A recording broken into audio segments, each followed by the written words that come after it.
कहते हैं मृत्यु से ठीक पहले जब भगवान ने रावण से उसकी अंतिम इच्छा पूछी तो उसने ऐसे अधूरे कार्य बताए जिन्हें सुनकर स्वयं भगवान भी आश्चर्यचकित रह गए। रावण की पहली इच्छा थी धरती और स्वर्ग को जोड़ने वाली सीढ़ी बनाना ताकि इंसान सीधे चलकर देवताओं की नगरी तक पहुंच सके। सोचिए अगर ये संभव हो जाता तो स्वर्ग और नर्क का रहस्य हमेशा के लिए खत्म हो जाता।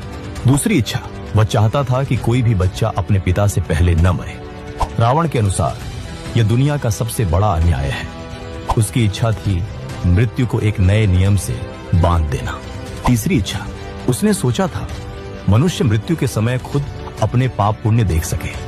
इसके लिए वह एक अद्भुत यंत्र बनाना चाहता था जिससे यमराज के दूतों की जरूरत ही खत्म हो जाती और इंसान खुद जान पाता कि उसे स्वर्ग मिलेगा या नर्क। चौथी इच्छा, रावण की नजर सिर्फ मानव जीवन पर ही नहीं बल्कि प्रकृति पर भी।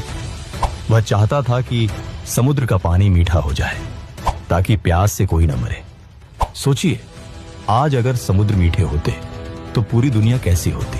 पांचवी इच्छा, उसकी एक और इच्छा थी चांद को उसके काले धब्बों से मुक्त करना। वह चाहता था कि चंद्रमा श्वेत और निर्मल हो जाए, एक ऐसा प्रकाश जो अंधकार को पूरी तरह मिटा दे। छठी इच्छा, सोने से भरी लंका में रहते हुए भी रावण चाहता था कि सोने में सुगंध हो ताकि उसका राज्य केवल वैभव से नहीं बल्कि सुगंध से भी महके। सातवीं इच्छा, उसने सोचा था बलि राजा को मुक्त करने का, वही बलि जिसे वामन अवतार ने पाताल में भेज दिया था। रावण मानता था कि ऐसा राजा जिसकी दानशीलता बेमिसाल थी उसे कैद में रहना ही नहीं चाहिए। आठवीं और सबसे अद्भुत इच्छा, रावण चाहता था कि पृथ्वी का भार उठाने वाले शेषनाग को मुक्त कर दे। उसने सोचा था इंद्र के वज्र और पृथ्वी के लोहे को मिलाकर एक अखंड खंभा बनाएगा जो सृष्टि का बोझ संभाले ताकि शेषनाग विश्राम कर सके।